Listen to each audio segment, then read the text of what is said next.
Over the last couple videos, we've spent some time configuring our Spring app for use with Hibernate.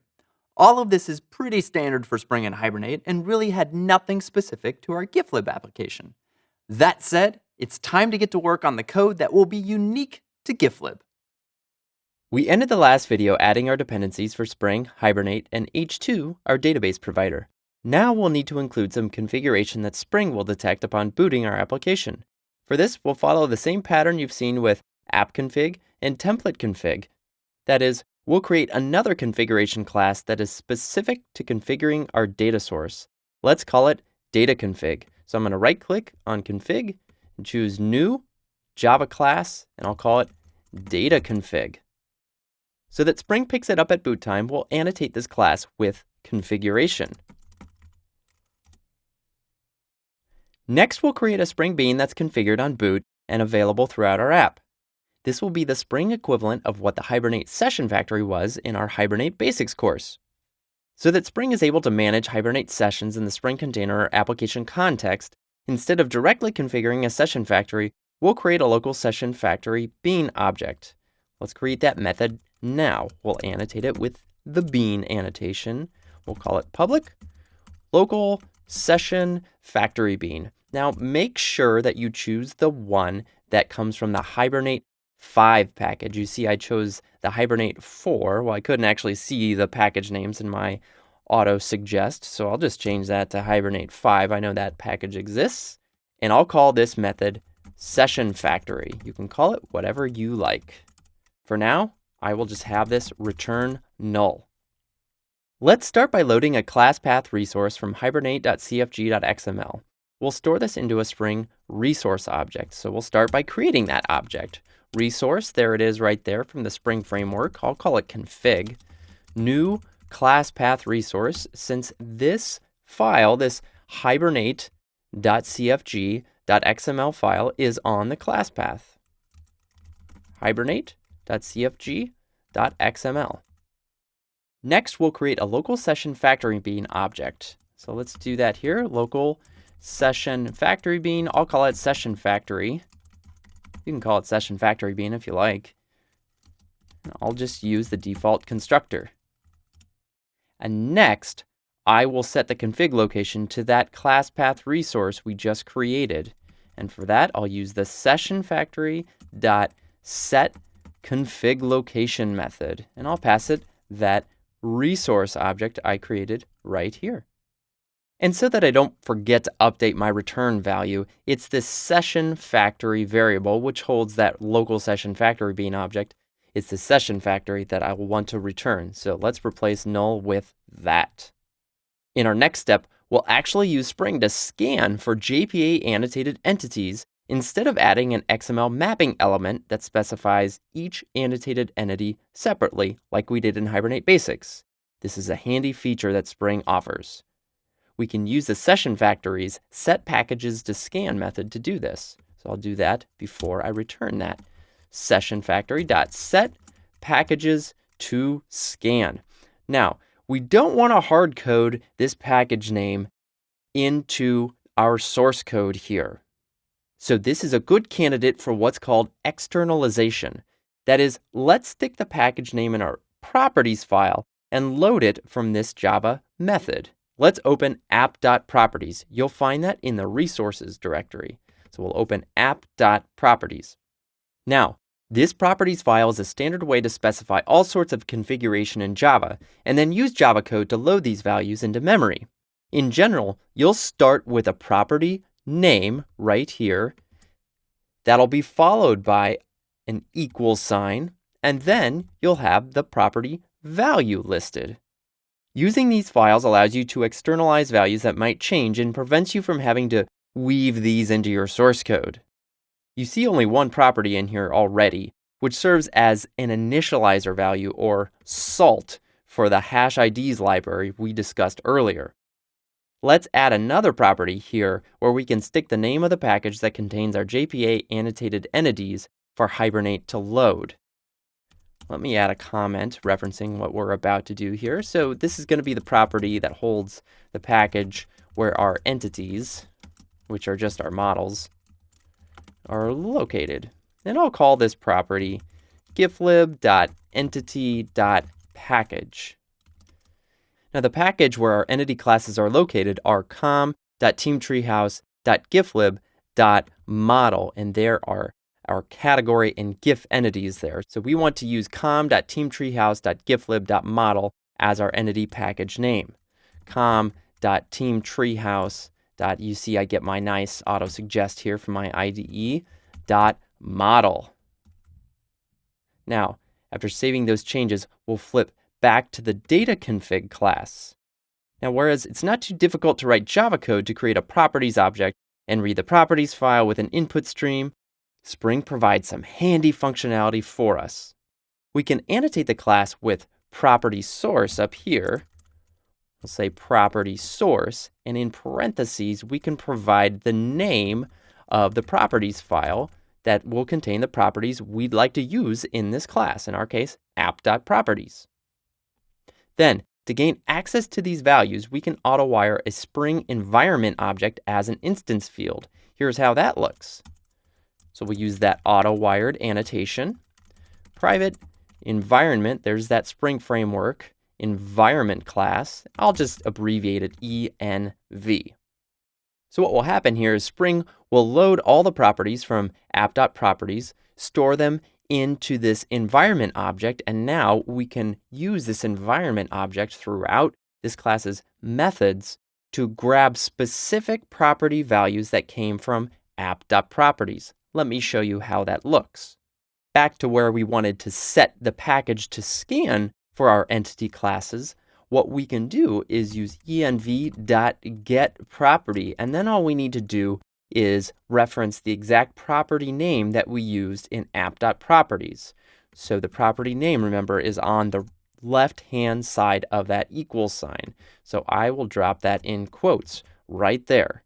So this expression right here will evaluate to whatever value in app.properties the property named giflib.entity.package holds.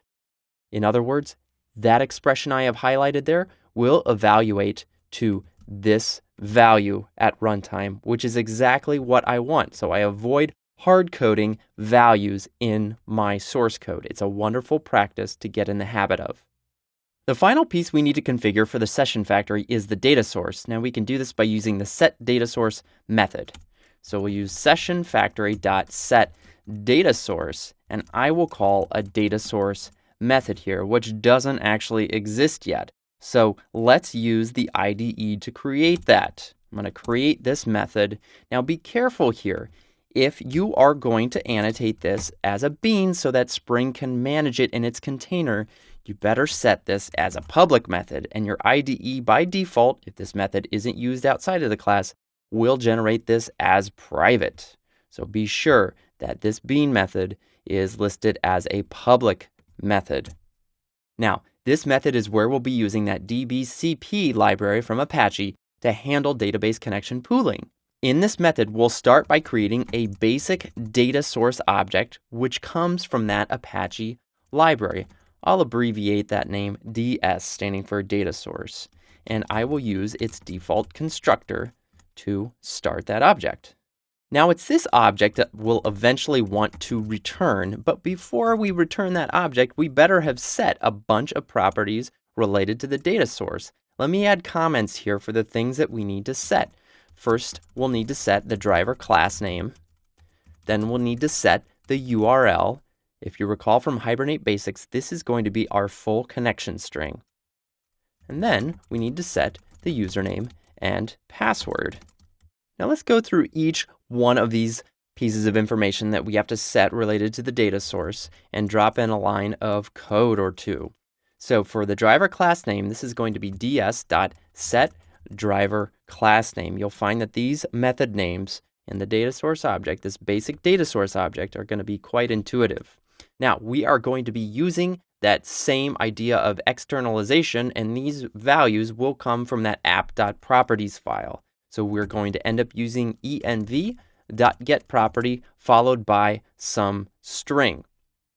So in this case, for the name of the driver class, let's use giflib.db.driver.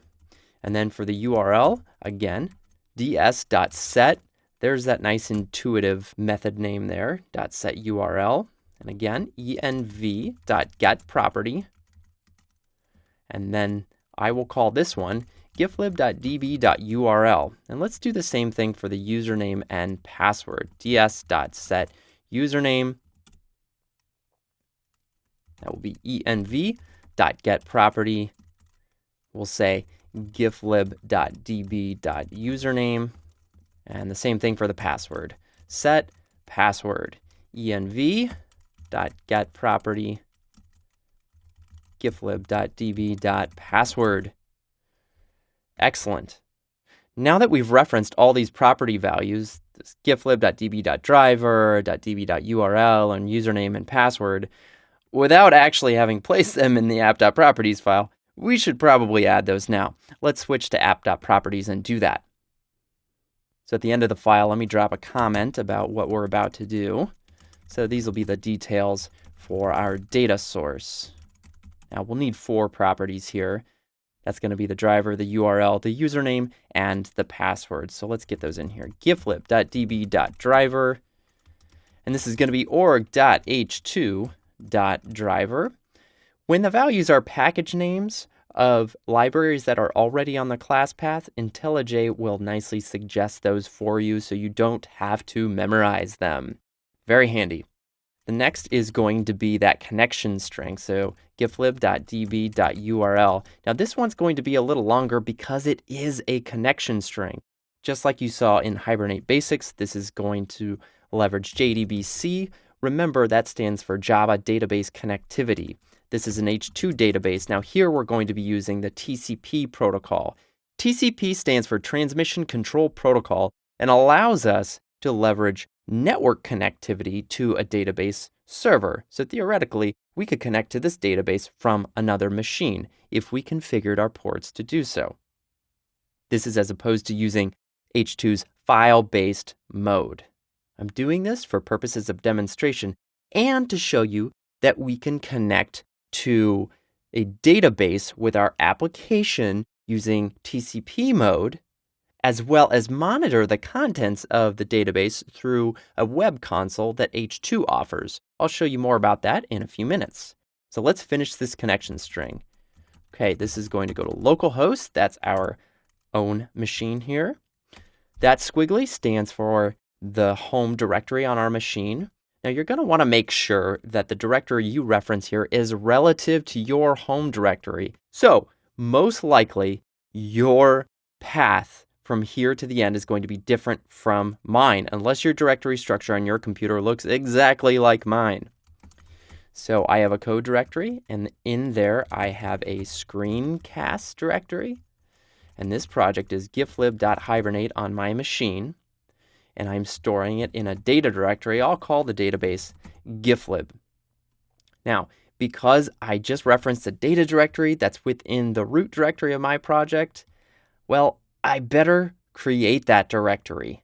So if you don't have a data directory on your local machine here, you better go ahead and create that. Let me show you exactly what you'd have to do. I'll delete mine just so you can see what it looks like without the directory. And then it's very simple. You just right-click the project, new directory, and stick data in there.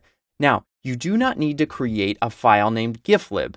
When our application tries to connect to the H2 database named giflib, if a file does not exist in this location here, one will be created by H2 for you. So I'll let H2 take care of that for us. So again, make sure that you have a data directory at the root of your project. And in any case, you have a data directory at the location specified here. Okay, 2 more properties to go. We have a username, giflib.db.username. I'm going to use SA. giflib.db.password, I will leave blank. Now, you could leave both of these blank. You could put a specific username and password in there. You can do whatever you'd like here. Just make sure that on the next step, you use the same password when firing up the web console that you used here. We'll see that in just a moment. Now, Speaking of that H2 database server, I want to show you how we can use a command line to start this H2 database server that we'll be using for the rest of the course. Using this server mode, we can simultaneously allow our application to use the database as well as use a web console that I was referring to monitor the database separately. Now, in order to do this, you'll want to open a terminal in the root directory of the project. Now, I'm just going to use IntelliJ's terminal here because when I open it, it will come right up in the root directory of the project. Now, already in the root directory of this project is this H2 jar file right there. This is here not because we need it to integrate H2 into our application, but rather we need it to quickly access the tools needed to fire up an H2 database server. So how do we use this jar file to fire up a database server? Well, in the terminal here, we can use the Java command and specify the jar file as the class path. So the class path is going to be h2.blah-blah-blah.jar. I just use the tab to autocomplete that line. And then the main class that we want to run is org.h2.tools.server. And then you'll just hit enter, and what should happen is a browser tab should open up with a console that looks like this. This is the login screen, so to speak, of your database. Now what you want to do here is with this database URL, you want to make sure this value here matches exactly what you put in your app.properties file. So that I can ensure that that's the case, I'm going to switch back to IntelliJ and copy this whole value right here and paste it right here. So with that value in there, make sure you've entered the username and password that you used in your properties file. This is what I used, SA, and a blank password, and I will click connect.